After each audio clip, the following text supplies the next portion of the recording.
Doddaballapura railway ನಿಲ್ದಾಣದ ಬಳಿ ಇರುವ ಆದ್ಯ ಆಸ್ಪತ್ರೆಯಲ್ಲಿ ಏರ್ಪಡಿಸಿದ್ದ 75ನೇ ಗಣರಾಜ್ಯೋತ್ಸವ ಮತ್ತು ಆಸ್ಪತ್ರೆ 2ನೇ ವಾರ್ಷಿಕೋತ್ಸವದಲ್ಲಿ ಅವರು ಮಾತನಾಡಿದರು. ವೈದ್ಯೋ ನಾರಾಯಣೇ ಹರಿ ಎಂಬಂತೆ ಸಾರ್ವಜನಿಕರ ಅನುಕೂಲಕ್ಕಾಗಿ ಸರ್ಕಾರಿ ಸವಲತ್ತುಗಳನ್ನು ಅಳವಡಿಸಿಕೊಳ್ಳಲಾಗಿದೆ.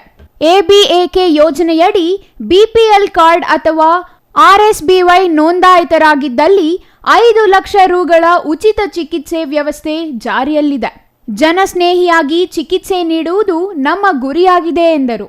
ನಾಡಿನ ಸಮಸ್ತ ಜನತೆಗೆ 25ನೇ ವಾರ್ಷಿಕೋತ್ಸವ ಶುಭಾಶಯಗಳು.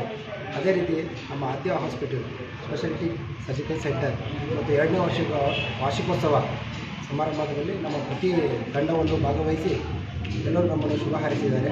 ಇದೇ ರೀತಿ ನಮ್ಮ ಆದ್ಯ ಹಾಸ್ಪಿಟಲಲ್ಲಿ ಆಯುಷ್ಮಾನ್ ಭಾರತ್ ಸ್ಕೀಮನ್ನು ಆ್ಯಕ್ಟಿವೇಟ್ ಆಗಿರೋದ್ರಿಂದ ಸಮಸ್ತ ಜನತೆಗೆ ನಾನು ಕೇಳ್ಕೊಳ್ಳೋದು ಏನೆಂದರೆ ಎಲ್ಲರೂ ಇದನ್ನು ಸದುಪಯೋಗ ಪಡಿಸಿಕೊಳ್ಳಬೇಕು. ಸಮಸ್ತ ಜನತೆ BPL ಕಾರ್ಡ್ ಆಗಲಿ APL ಕಾರ್ಡ್ ಆಗಲಿ ಎಲ್ಲರಿಗೂ ಈ ಸ್ಕೀಮನ್ನು ಅನ್ವಯ ಆಗುತ್ತದೆ. ಇನ್ನು ಈ ಸಂದರ್ಭದಲ್ಲಿ ವೈದ್ಯರಾದ doctor Rakesh Gowda, doctor Satish, doctor Datta, doctor Sangamesh, doctor Sachin, doctor Pavan ಸಿಬ್ಬಂದಿ ಹಾಜರಿದ್ದರು. Mahesh, CTV news, Doddaballapura.